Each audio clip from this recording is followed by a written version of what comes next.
Alright, so let's play a little bit. This is the, get it there, Shop Fox Heavy Duty Mobile Base, 1,000-pound capacity, if you can read that. There we go. I know I'm getting glare, that's why I'm moving. So I cut the tape, and here we go. Should have cut more tape. Anyway, alright, I don't see instructions yet. Box 1, I think this is the rails that go back and forth. Put those over here out of the way. It looks like instructions down there. Not. Okay. Well, that's a wheel, a caster. That's interesting. That's the packing material they put in there. That looks like it'll recycle. Put that one over there. Ah, instructions. Alrighty.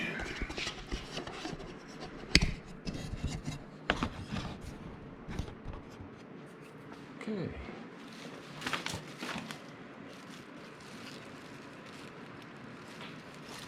This is the D2057A according to the box. Oh, that's one have to rip it. It comes out the bottom. Alright, there's that.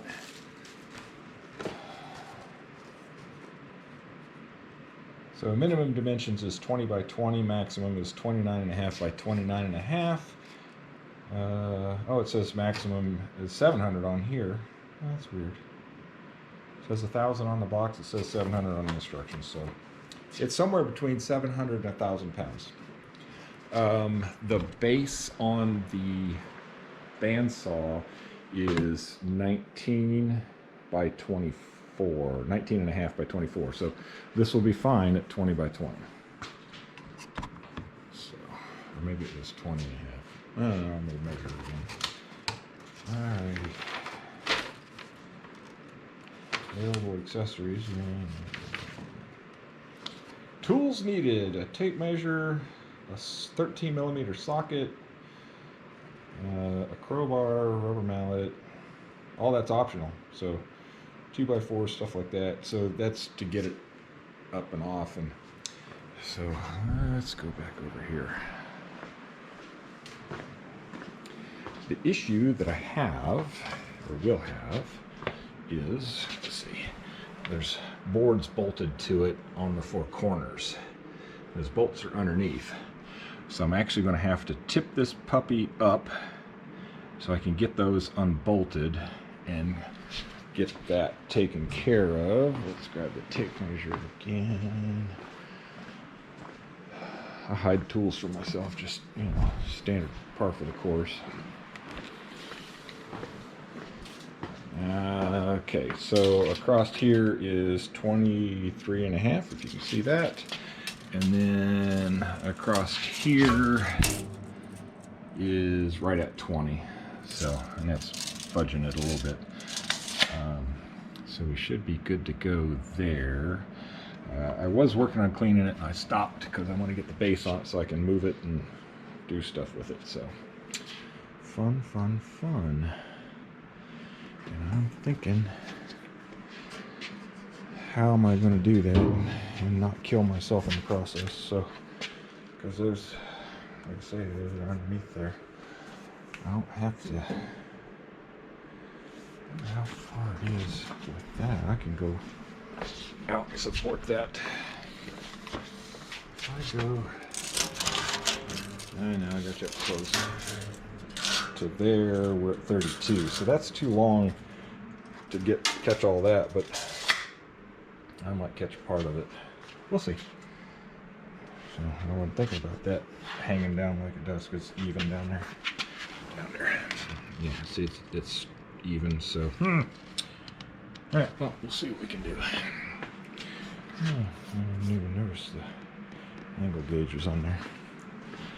Alright, so let's get this all out of the box.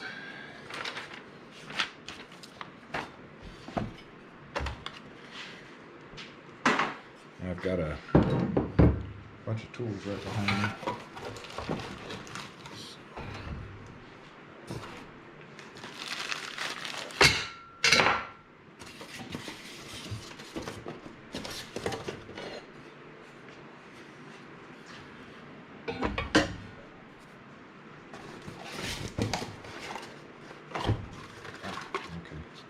This box got damaged, but it had all of this in it. It's okay. Let's see what these casters look like. Oh yeah, those are nice. Should have two that turn and two that don't turn, I'm thinking. So these swivel.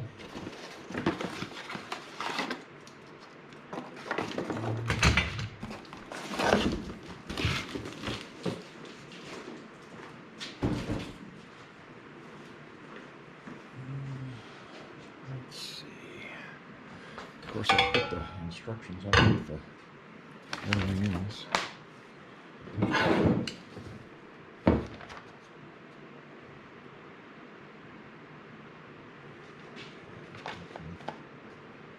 Preparation for assembly. Okay. The front corners and the back corners.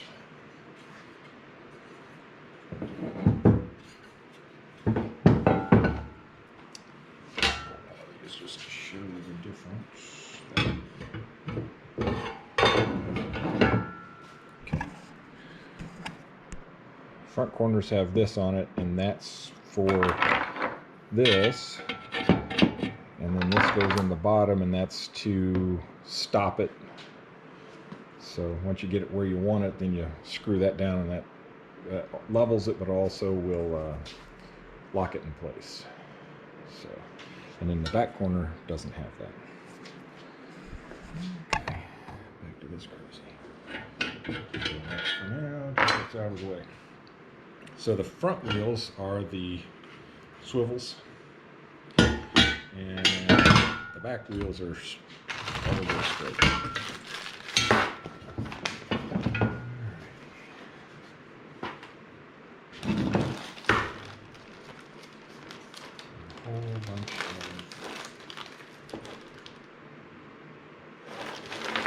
Nuts and bolts.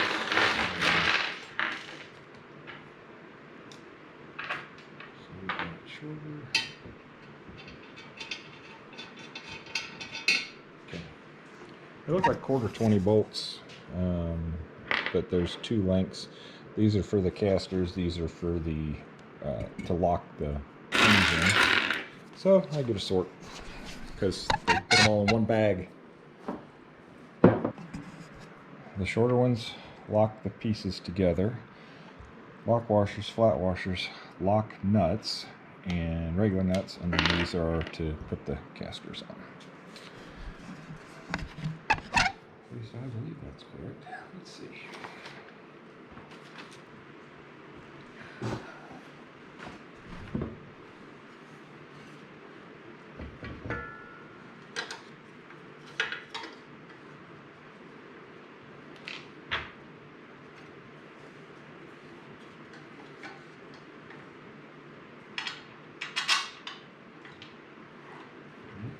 I was backwards. The longer bolts are 16. Okay, so once the shorter one's for here, and that's because the wheel will hit the longer one. Yeah.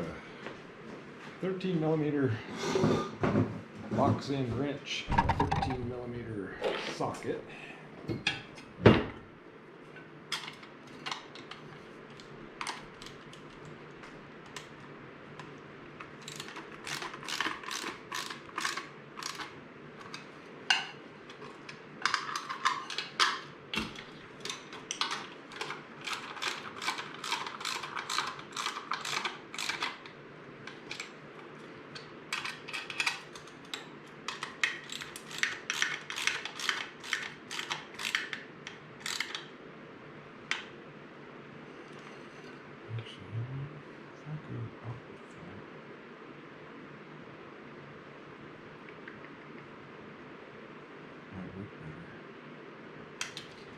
You know what? I'm gonna switch this. One, two.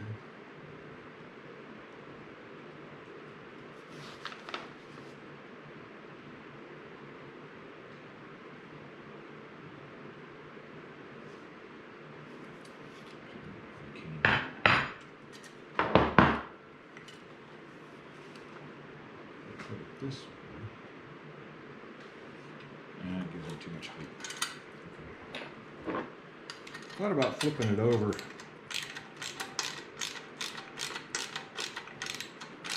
So that the saw would.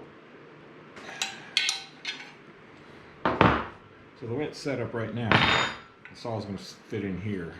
I thought about flipping it over so the saw sits on top of it, but then that raises, and that gives me 5 inches, 6 inches of height that I don't want.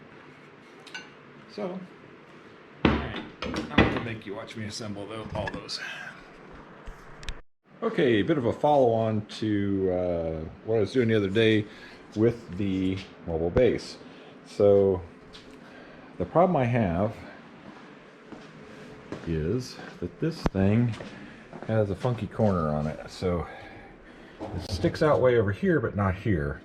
So what I decided to do is I had a piece of scrap 3/4 inch plywood, and I cut this to the size that I need. So I'm going to make the base fit that. But the other issue that I have, these are the rails that came with it, and they're not quite long enough. So they're short by, 2-3 inches. So, and that's my fault. I ordered the wrong ones. So I ordered a set of extension bars. They came in yesterday, and they are too long. And I knew that, getting them. So here, we'll set it alongside there, and you can see it's a good 4 inches if I go clear to the corner, something like that.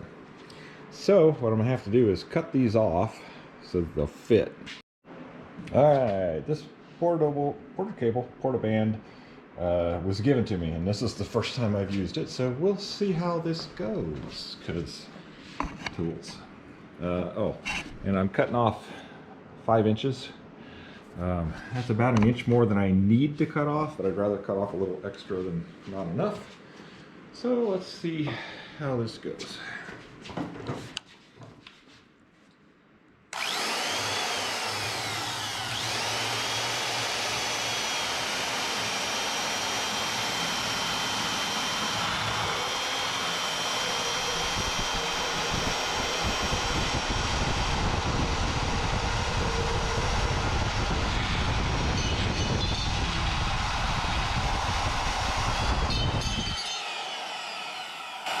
Okay, that was just too easy. I gotta do something to make it hard. Oh wait. So yeah, nice clean cuts. I don't swear that they're square, but it don't matter because it's going inside the other's channel. So all right, we'll pause for a minute and get cleaned up. Okay, so now I gotta put those rails in. There we go. Now I gotta put these rails in. So.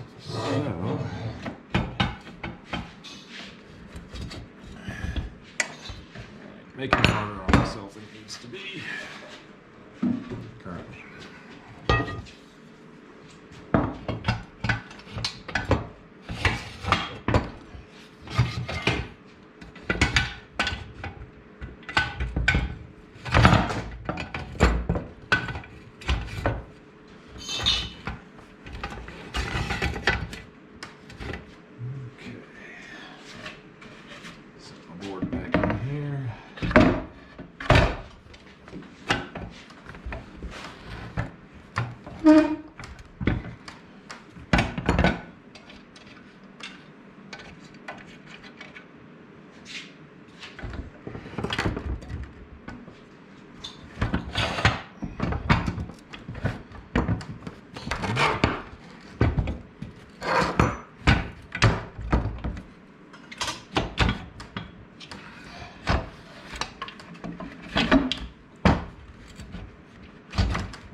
just didn't quite want to go.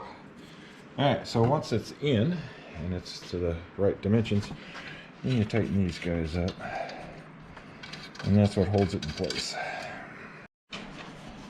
Well, it took me a couple minutes, but I tipped this thing back that way, rolled this under, and then walked it on the rest of the way.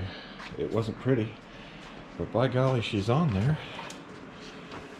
And see, that's why I put the plywood under it, because that corner wouldn't be supported, because the bracket only comes out to about here. So it would be, yeah, anyway.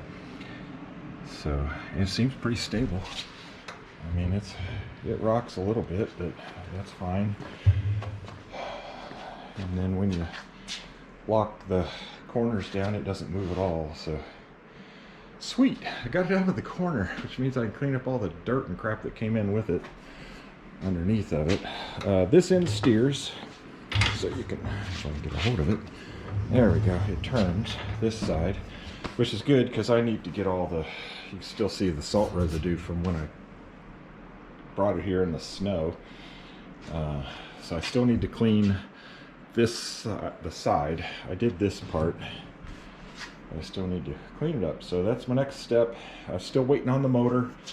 Have everything else. So I'll probably put the table on today since I've got the base under it. It's not going to hurt anything to have the table on there now. Which the table is sitting over here with all kinds of parts and pieces yet. Let's see if I can get that light mounted too. So cool. But main thing was getting it on the mobile base.